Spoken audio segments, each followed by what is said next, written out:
Our YouTube channel Navi with study and fun. आज हम बनाने जा रहे हैं हिंदी विषय से संबंधित दैनिक पाठ्य योजना, लेकिन इकाई जो है हमारी वो आज पद्य रहेगी। पद्य में भी आपको थोड़ा सा डिफरेंट देखने को मिलेगा, लेकिन ज़्यादा कुछ नहीं है। पद्य भी वैसे ही है जैसे गद्य वाले लेसन अपने बने थे। तो चलिए देखते हैं।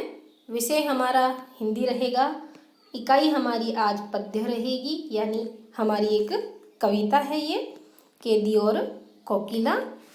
समय अवधि हमारी 30 से 35 मिनट की रहेगी।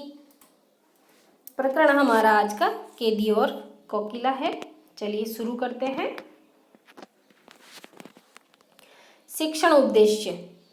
ज्ञानात्मक के अंतर्गत विद्यार्थी पद्य से संबंधित भाषा तत्वों का प्रत्याभिज्ञान प्राप्त कर सकेंगे। सेकंड है, विद्यार्थी पद्य से संबंधित भाषा तत्वों का प्रत्यस्मरण प्राप्त कर सकेंगे। नेक्स्ट आता है अपना अर्थग्रहण।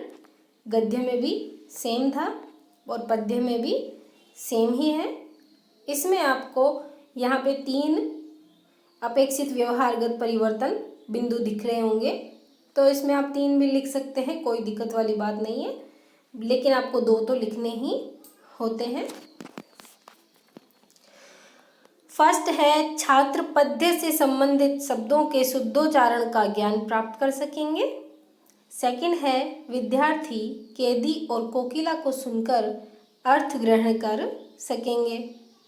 थर्ड है, विद्यार्थी कैदी और कोकिला कविता को बोलकर अर्थ ग्रहण कर सकेंगे। नेक्स्ट आता है अपना अभिव्यक्ति। अभिव्यक्ति के अंतर्गत फर्स्ट है हमारा, विद्यार्थी कैदी और कोकिला नामक कविता को मौखिक रूप से अभिव्यक्त कर सकेंगे। सेकंड है, विद्यार्थी कैदी और कोकिला नामक कविता को लिखित रूप से अभिव्यक्त कर सकेंगे। फोर्थ आता है कौशल। कौशल के अंतर्गत हम देखते हैं, विद्यार्थी कैदी और कोकिला कविता का शुद्ध उच्चारण को कुशलता का विकास प्राप्त कर सकेंगे, यानी शुद्ध उच्चारण की कुशलता प्राप्त कर सकेंगे। सेकंड आता है, विद्यार्थी कैदी और कोकिला कविताओं का संकलन कर सूची बनाने का कौशल विकसित कर सकेंगे। नेक्स्ट आता है अभिरुचि। अभिरुचि के अंतर्गत विद्यार्थी कैदी और कोकिला कहानी को पढ़ने में रुचि विकसित कर सकेंगे। सेकंड है, विद्यार्थी कैदी और कोकिला कविता के बारे में जानने के प्रति रुचि ले सकेंगे। नेक्स्ट आता है अपना अभिवृत्ति। अभिवृत्ति के अंतर्गत विद्यार्थी कैदी और कोकिला कविता के बारे में सकारात्मक दृष्टिकोण विकसित कर सकेंगे। नेक्स्ट है, विद्यार्थी कैदी और कोकिला कविता की महत्ता को जानकर सकारात्मक दृष्टिकोण उत्पन्न कर सकेंगे। आगे देखते हैं अपन शिक्षण सहायक सामग्री। शिक्षण सहायक सामग्री में सामान्य जो शिक्षण सामग्री है अपनी, वह है श्वेत वर्तिका, झाड़, संकेतक, लपेट फलक इत्यादि। विशिष्ट सहायक सामग्री में आता है कैदी और कोकिला कविता को प्रदर्शित करता हुआ चार्ट अथवा मॉडल।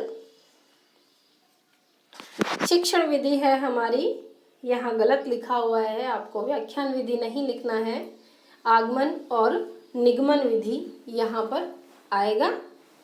शिक्षण प्रविधि हमारी प्रश्नोत्तर प्रविधि होगी। पूर्व ज्ञान में हम देखते हैं, विद्यार्थी माखन लाल चतुर्वेदी द्वारा रचित कविता कैदी और कोकिला के बारे में सामान्य जानकारी रखते हैं। प्रस्तावना कौशल देखते हैं। छात्राध्यापिका क्रिया के अंतर्गत फर्स्ट क्वेश्चन है अपना, उड़ने वाले कुछ पक्षियों के नाम बताइए। विद्यार्थी क्रिया में आएगा तोता, मैना और चिड़िया। सेकंड क्वेश्चन है सोने की चिड़िया किस देश को कहा जाता है? विद्यार्थी क्रिया में आएगा भारत देश को। थर्ड है अभी हाल ही में भारत की किस विश्व प्रसिद्ध गायिका की मृत्यु हुई है? विद्यार्थी क्रिया में आएगा लता मंगेशकर। फोर्थ क्वेश्चन है लता मंगेशकर को किस उपनाम से पुकारा जाता था? विद्यार्थी क्रिया में आएगा स्वर कोकिला के नाम से।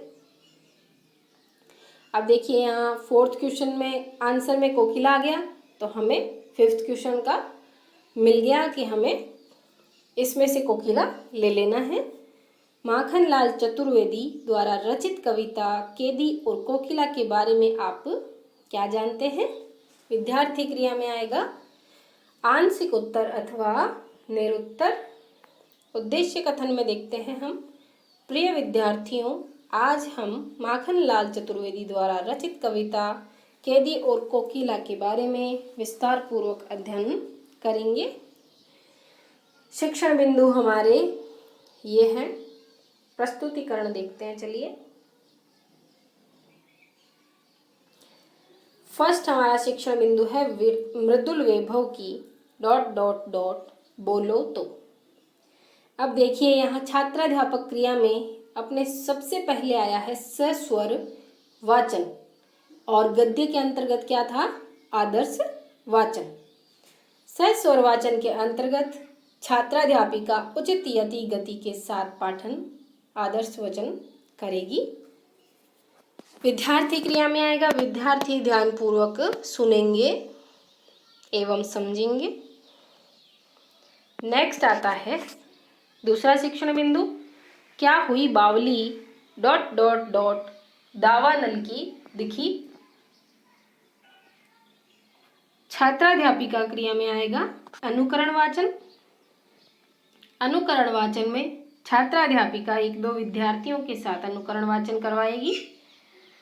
विद्यार्थी क्रिया में आएगा विद्यार्थी अनुकरण वाचन करेंगे, यहाँ पे ये नहीं आएगा, अनुकरण वाचन करेंगे ये आएगा। थर्ड शिक्षण बिंदु है इस शांत समय में ... कोकिल बोलो तो। इसमें आता है अपना अशुद्धि संशोधन।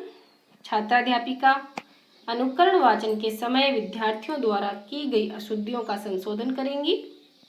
विद्यार्थी क्रिया में आएगा विद्यार्थी अशुद्धि संशोधन में सहयोग करेंगे।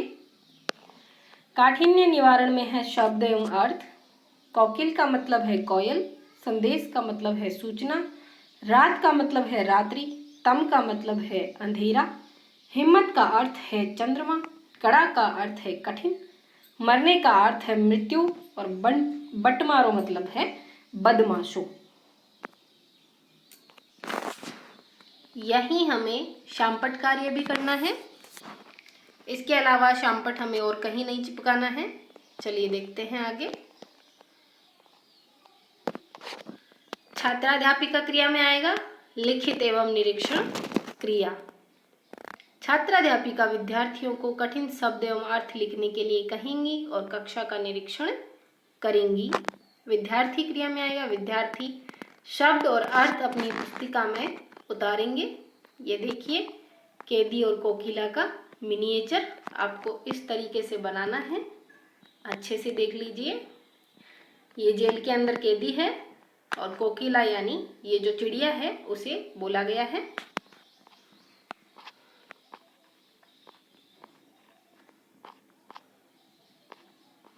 नेक्स्ट आता है अपना सरलीकरण। सरलीकरण में छात्राध्यापिका उचित यति गति के साथ पाठ का सरलीकरण करेंगी। विद्यार्थी क्रिया में आएगा विद्यार्थी सरलीकरण को ध्यानपूर्वक सुनेंगी। नेक्स्ट आता है केंद्रीय भावबोध प्रश्न। फर्स्ट क्वेश्चन है केदी और कोकिला कविता में किसकी मनोदशा का वर्णन किया गया है? विद्यार्थी क्रिया में आएगा एक स्वतंत्रता सेनानी की मनोदशा का वर्णन। सेकंड क्वेश्चन है कोयल कहाँ बैठकर गा रही थी? विद्यार्थी क्रिया में आएगा कारागृह की दीवार पर बैठकर गा रही थी। थर्ड क्वेश्चन है केदी किससे प्रश्न पूछता है? विद्यार्थी क्रिया में आएगा कोयल से। नेक्स्ट आता है भाव सौंदर्यात्मक प्रश्न। भाव सौंदर्यात्मक प्रश्नों में देखते हैं हम पहला प्रश्न, कविता में माखनलाल चतुर्वेदी ने किसका वर्णन किया है? विद्यार्थी क्रिया में आएगा एक स्वतंत्रता सेनानी और कोयल का। सेकंड क्वेश्चन है, अंग्रेजी शासन स्वतंत्रता सेनानी के साथ कैसा व्यवहार करता है या व्यवहार करता था? विद्यार्थी क्रिया में आएगा बहुत ही बुरा व्यवहार करता था। थर्ड है, स्वतंत्रता सेनानी द्वारा पूछे गए प्रश्न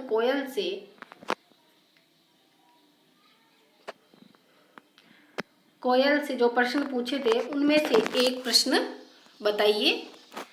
तो क्या पूछा था उन्होंने?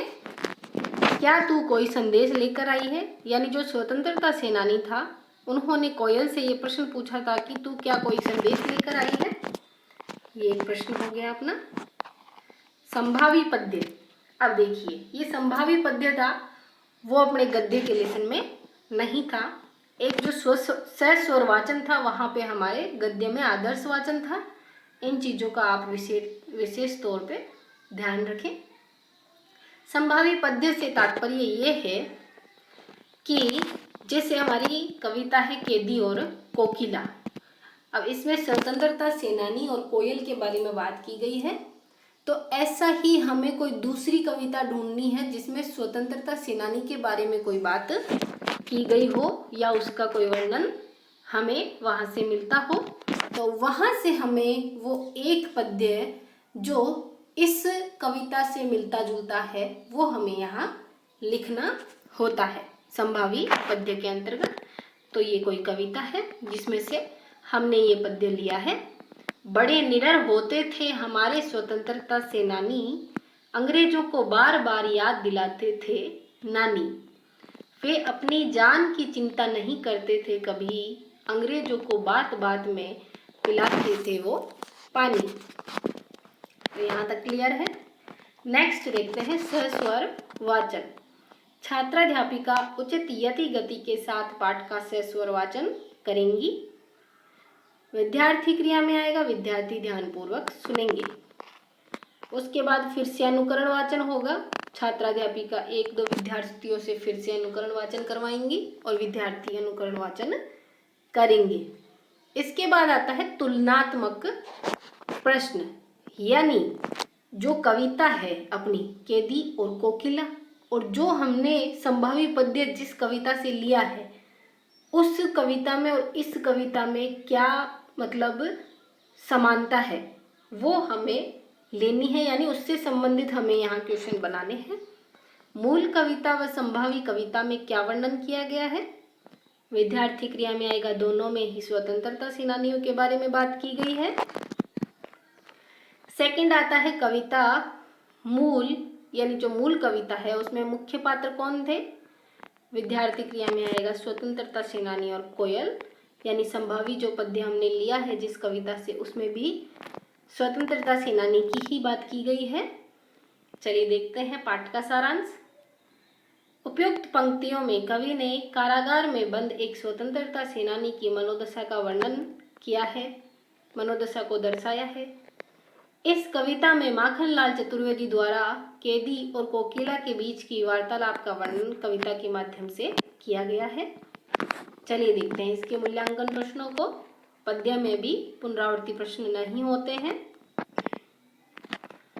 सबसे पहले है वस्तुनिष्ठ प्रश्न। अपने वस्तुनिष्ठ प्रश्न में फर्स्ट प्रश्न है, केदी और कोकिला कविता के कवि हैं। क है घनानंद, ख है सूरदास, ग है कबीर, घ है माखनलाल चतुर्वेदी। जो सही है वो लगाएं आप। रिक्त स्थान पूर्ति प्रश्न देखते हैं। बड़े निडर होते थे हमारे स्वतंत्रता सेनानी ... को बार बार याद दिलाते थे नानी। यहाँ पे हमें फिल करना है सही आंसर। नेक्स्ट है अति लघुचात्मक प्रश्न। अंग्रेज स्वतंत्र